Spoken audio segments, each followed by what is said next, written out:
Baik, saudaraku pemirsa MTA TV dimanapun Anda berada, terima kasih Anda masih setia bersama kami dalam program Mitra Tani. Dan di kesempatan kali ini kita masih membahas terkait dengan ubi cilembu atau ubi madu cilembu gitu. Pemirsa pasti akrabnya dengan dua nama itu. Nah, di kesempatan kali ini kita akan berikan waktunya untuk para pemirsa yang akan bertanya. Silahkan menghubungi kami di 0271 679 3000 atau di line SMS dan WA di 0811 255 3000. Baik, Pak Har, tadi kita sudah membicarakan terkait dengan pemilihan bibitnya, terus manfaat kandungan dari ubi cilembu, terus kita mau menanam ini, Pak. Iya. Mau menanam. Nah, cocoknya di musim-musim seperti apa ini, Pak Har? Untuk ubi cilembu ini, untuk ubi-ubi yang lain, itu memang cocoknya sehabis hujan baru itu menanam ubi ini. Jadi tidak waktunya pas hujan itu banyak, karena apa? Ini riskan sekali terhadap busuk yang ada di akar, apalagi itu dengan adanya setek, pakai setek itu akan cepat busuk di sana. Oh, ya. Berarti memang paling pas ketika sudah mau memasuki masa air penghujan. Ya, paling tidak kalau Indonesia itu ada dua musim, itu di musim Oktober Maret, Oktober itu setelah Maret ataupun April itu nanti bisa tanam di sana. Ya, berarti pas masa-masa itu ya Pak, ini bisa menyesuaikan. Kalau sekarang berarti mungkin persiapan dulu. Persiapan dulu pemilihan, nyari tempatnya gimana, terus bibit-bibitnya seperti apa, dan bisa nyari ke arah ke pemupukan juga dan ya Pak. Betul. Ya. Nah, di sawah kadang itu saya juga melihat itu ada tumpukan jerami atau kalau orang Jawa bilang itu damen itu damen, ya, Pak. Yang ada di bedengan-bedengan itu. Itu fungsinya apa, Pak? Saya sering bertanya-tanya, itu bukannya malah menutupi tanamannya itu ya? Iya, betul. Untuk kenapa di situ kok ada jerami ditumpukan di situ? Itu fungsinya adalah untuk melindungi, itu ada sebagai mulching ataupun pelindung yang fungsinya satu untuk menekan gulma, dua untuk menstabilkan kelembaban dan juga suhu yang ada di lahan itu. Jadi sangat cocok untuk digunakan mulching. Kenapa tidak mulchingnya tidak seperti yang lain dengan menggunakan plastik hitam putih? Itu sangat efektif sekali karena ini organik, maka dari mulching ini juga akan menyimpan bakteri yang menguntungkan dan juga bisa dijadikan sebagai pupuk. Oh, gitu ya. Selain dari untuk menutupi hamanya, dan juga gulma seperti itu, nanti ini juga bisa digunakan sebagai pelindung dan juga nantinya juga bisa digunakan untuk pupuk. Oh iya, Masya Allah. Dua keuntungan sekaligus ya Pak. Ya, ini kita bacakan pertanyaan dari beberapa pemirsa yang sudah masuk ini. Pertama dari Sasha, Pak, di Semanggi. Pak Har, kenapa ya terdapat perbedaan rasa ubi cilembu atau ubi madu ketika membeli di daerah berbeda tempat? Faktor tanah atau faktor apa ya? Misal dari Jawa Barat lebih terasa manis dan lembut tekstur ubinya, gitu Pak. Betul. Tadi Mbak Sasa apa Mas Sasa ini ya? Mbak Sasa. Mbak Sasa, alhamdulillah. Kenapa di Jawa Barat sama-sama ubi cilembu dengan kita beli di Tawangmangu ataupun di Wonosobo itu beda? Padahal namanya juga sama, yaitu ubi madu cilembu. Sudah saya katakan di awal tadi, yang membedakan dengan ubi cilembu yang ada di Desa Cilembu dengan ubi cilembu yang ada di Tawangmangu ataupun di Wonosobo ataupun di lereng Gunung Merapi yang ada di sana, itu memang beda. Karena apa? Di Cilembu itu tidak ada untuk bakteri-bakteri yang memang itu ada di sana. Sudah saya contohkan seperti di Cilembu itu ada dua bakteri yang senantiasa memang itu sebagai pemanis, pelumer, dan juga untuk membuat bau itu semakin harum, yaitu adalah bakteri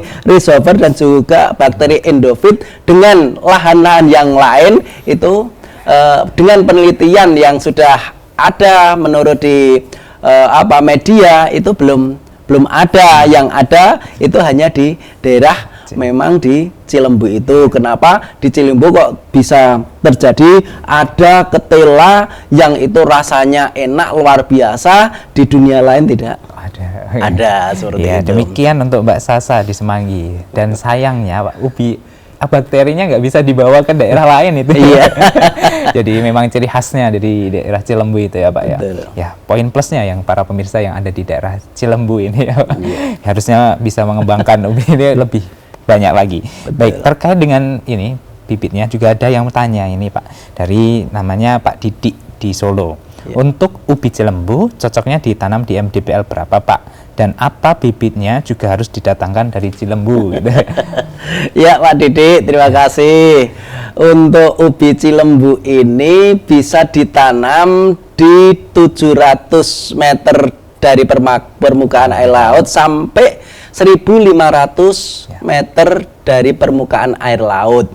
Lah, monggo dari itu pasti kalau di 700 itu sudah menuju agak-agak di dataran tinggi ke sana. Dan untuk ubi Cilembu apakah bisa ditanam di manapun? Bisa, hanya saja nanti kalau dari dataran yang kurang tinggi ataupun dataran rendah itu hasilnya tentunya juga kurang, rasanya juga akan beda. Lah terus apakah bibitnya harus didatangkan dari Cilembu? Itu akan lebih bagus lagi kalau memang itu berminat beli dari Cilembu. Namun sebetulnya di Tawangmangu, di Wonosobo, di Boyolali itu sudah ada di sana. Bahkan ubi Cilembu yang ada dari Tawangmangu itu juga banyak yang dijual di daerah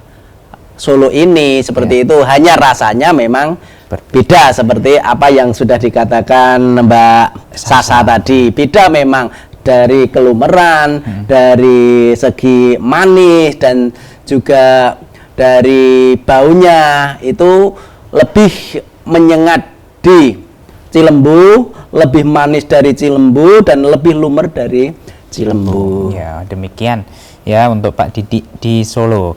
Memang harus kita menyesuaikan tempatnya. Betul. Ya Pak, karakternya dari ubi Cilembu ini enggak ada kriterianya sendiri ya Pak ya. Betul, nah, ya. Kalau ini yang ada pertanyaan yang semisal dari Mas Edi ini Pak, apakah di daerah dataran rendah juga bisa ditanam seperti halnya Solo ataupun Sragen? Iya, untuk dataran rendah bisa, akan hidup di sana. Namun untuk Cilembu ini akan kurang maksimal untuk tanamannya. Apakah di Solo dan di Sragen bisa saja, hanya aja di Solo dan Sragen ini kan hanya 300-an meter per DPL. Ya. Jadi untuk syarat tumbuhnya itu kurang ideal untuk kita lakukan budidaya daripada tanaman Cilembu ini. Ya, bisa ditanam, cuma nanti hasilnya nanti belakangan. Ya demikian Mas Edi ya. Silahkan dicoba, tidak masalah ya Pak ya. Ya. Nanti hasilnya ya tidak semanis yang seharusnya gitu ya. Betul. Ya, ini Pak terkait itu, apakah adakah pemupukan nanti juga bisa mempengaruhi dari rasanya dari ubi Cilembu yang ke arah manis ini tadi? Ya pasti.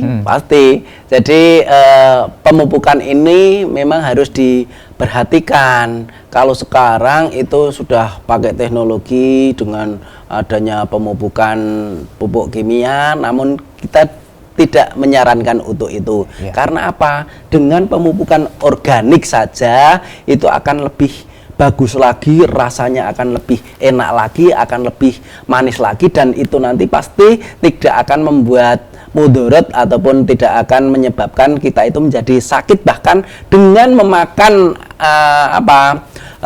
ubi jalar Cilembu ini akan menjadi sehat. Karena apa? Kandungan yang ada di situ seperti vitamin, terus seperti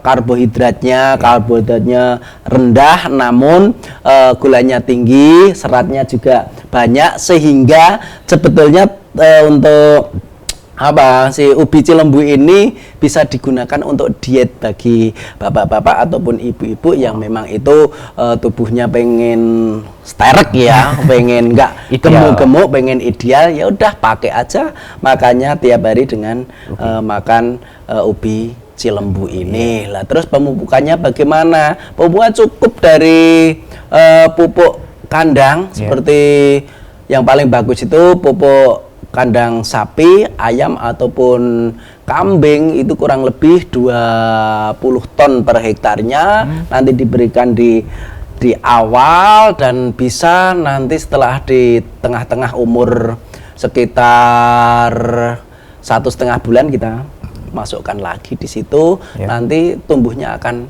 bagus dan hasilnya akan kita nikmati. Oh iya, berarti pakai pemupukan organik saja ya Pak ya. Iya. Jangan pakai kimia pokoknya. Iya. Karena nanti bisa mempengaruhi dari hasilnya ya. Keawetan rasa juga nanti terpengaruh ya. Tadi disampaikan 20 ton ini Pak pupuknya di awal untuk mengolah tanahnya untuk menjadi subur ini ya. Ini boleh dicampur dari berbagai jenis pupuk kotoran hewan atau harus satu jenis nanti? Boleh, apapun yang ada di situ yang berasal dari alam itu nanti akan bisa dijadikan pupuk ketela ini. Oh ya, bebas. Jadi tidak harus kotoran sapi ataupun kotoran kambing ataupun si ayam, semua boleh dimasukkan di situ. Ya, insya Allah yang namanya alam akan baik ya Pak. Bahan alam kembali ke alam, hasilnya baik. Ya. Paling tidak nanti alam itu akan menumbuhkan tumbuhan yang selalu subur dan itu alam yang selalu berseri. Pastinya itu nanti akan tetap lestari seperti itu. Insya Allah ya Pak ya. Dan nanti alam memberikan dampak baik kepada kita. Betul, imbal balik lah. Imbal baik ya. Nah, kalau pemupukan tambahan Pak setelah nanti 1,5 bulan itu nanti apakah ada lagi mungkin dari pupuk cair atau seperti apa? Kalau pupuk cair bisa digunakan itu setelah umur 2 pekan itu akan kita semprokan dengan POC, pupuk organik cair yang ada di situ agar nanti pertumbuhan daun ini akan lebih cepat lagi. Ya, Masya Allah, ini pakai pupuk organik cair juga bisa ya bisa. Pak ya? Kalau ini kan buahnya itu kita tidak melihat ya Pak, berada di bawah tanah ini. Betul. Kita mengetahui kondisinya ini masih baik, terus pertumbuhannya juga baik, itu seperti apa itu Pak? Itu akan kelihatan dari daunnya.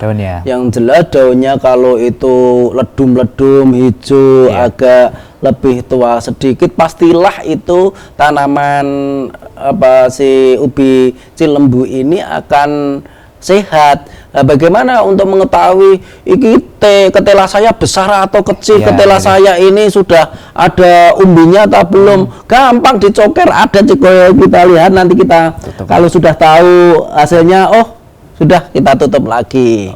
Seperti itu. Oh, ini sudah besar, ini belum besar, kapan panennya? Itu nanti kita akan lihat keadaan di lapangan. Ya, bisa dicek langsung nggak apa-apa ya Pak. Nanti tidak mengaruhi pertumbuhan. Oh, tidak. Itu sudah biasa, sudah hal biasa untuk petani melakukan itu pengecekan di umbinya sudah layak dipanen atau belum. Penjugaran Pak namanya. Penjugaran itu ketika tanah itu kan ada gundukan. Ketika kita mau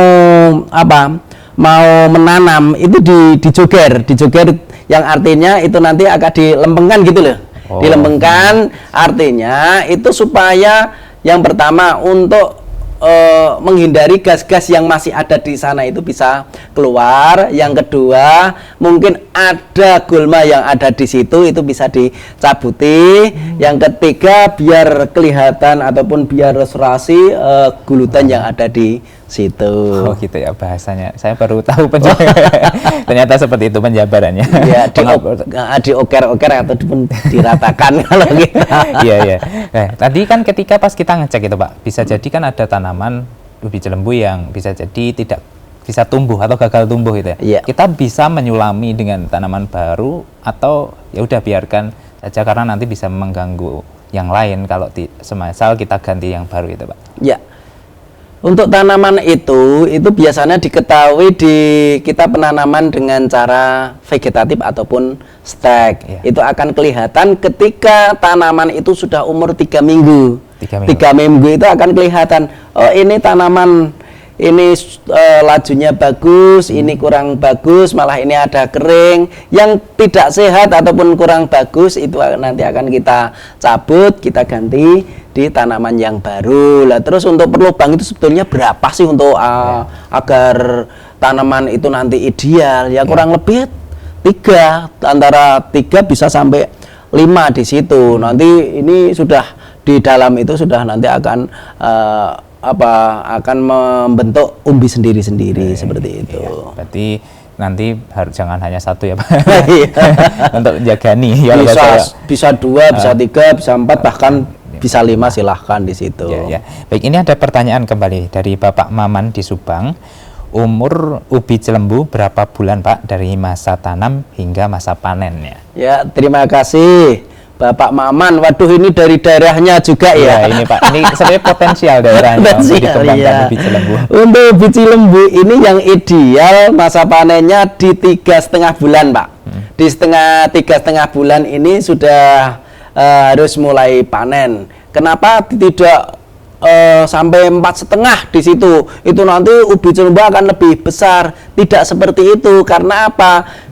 Umurnya lebih banyak, itu nanti malah akan terjadi pembusukan atau kurang bagusnya umbi yang akan kita panen. Jadi idealnya sih di 3,5 bulan. 3,5 bulan ya Pak, ya, nanti sudah siap dipanen itu. Betul. Ya. Nah, sebelum ke masa panen terkait dengan ini Pak, apakah harus kita melakukan penyiraman secara teratur atau melakukan yang lain, proses-proses tertentu hingga nanti bisa menjadi maksimal hasilnya? Ya, untuk tanaman cilembu ini membutuhkan air, namun tidak mau airnya terlalu banyak. Yang artinya ketika itu ada air, maka harus kita langsung kita buang. Namun ketika itu air tidak ada, hujan jarang di situ, untuk mendapatkan air sulit, berarti harus kita siram agar tanaman itu bisa hidup. Lah terus intensitasnya berapa? Kita lihat di lahan saja. Kalau memang itu sudah memerlukan air, ya harus kita siram satu persatu, ataupun kita pakai semprot yang itu sudah teknologi bagus, kita airi dengan semprot, itu akan lebih cepat lagi seperti itu. Lihat kondisi di sana ya Pak. Betul, makanya untuk ubi cilembu ini kan bedengannya tidak rata, jadi gundukannya itu paling tidak itu antara 30 sampai 40 cm. Kenapa? Agar tidak bersentuhan dengan air. Karena apa? Kalau bersentuhan dengan air, akar daripada ubi cilembu ini riskan terhadap busuk.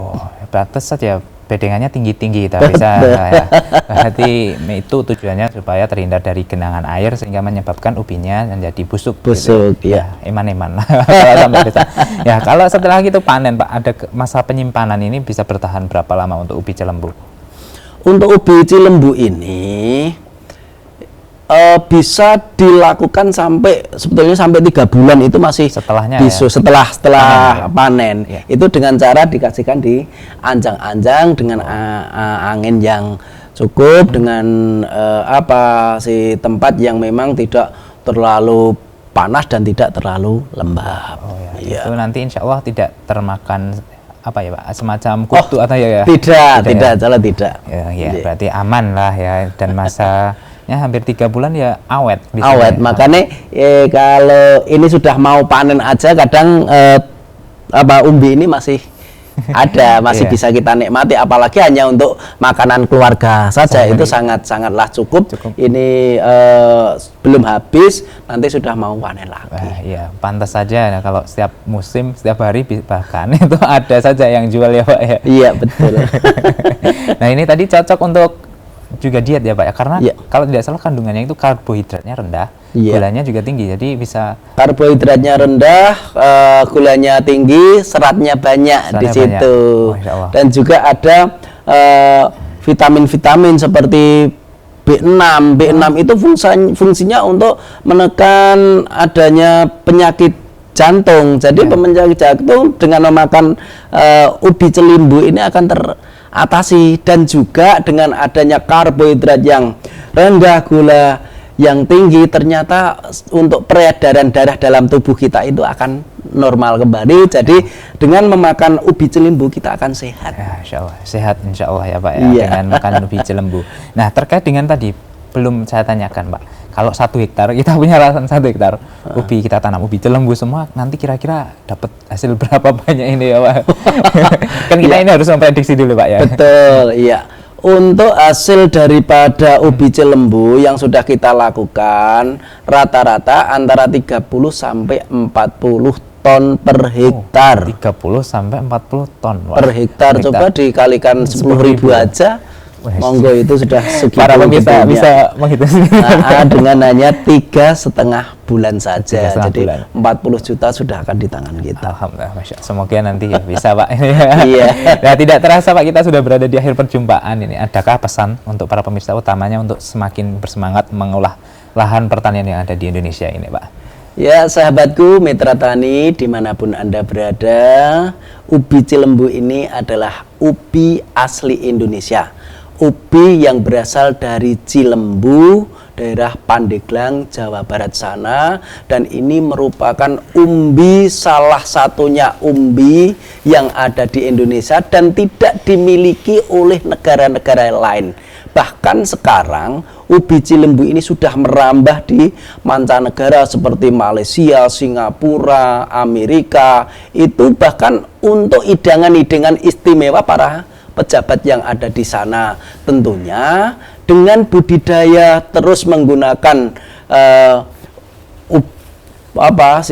organik ataupun dengan cara alami, itu akan mendukung daripada alam ini agar alam ini tetap awet dan tetap lestari. Ya, terima kasih Pak Har, motivasinya.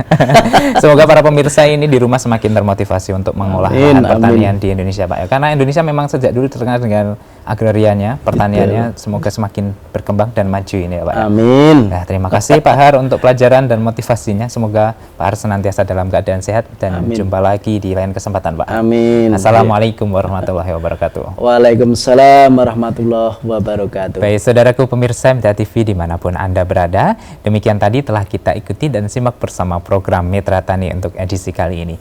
Kami mengucapkan terima kasih untuk partisipasinya, serta mohon maaf apabila ada pertanyaan yang belum sempat kami bacakan. Dan jangan lupa untuk selalu menerapkan protokol kesehatan sebagai bentuk ikhtiar kita di masa pandemi COVID-19. Akhirnya, saya Wahid Arifuddin pamit undur diri. Wassalamualaikum warahmatullahi wabarakatuh.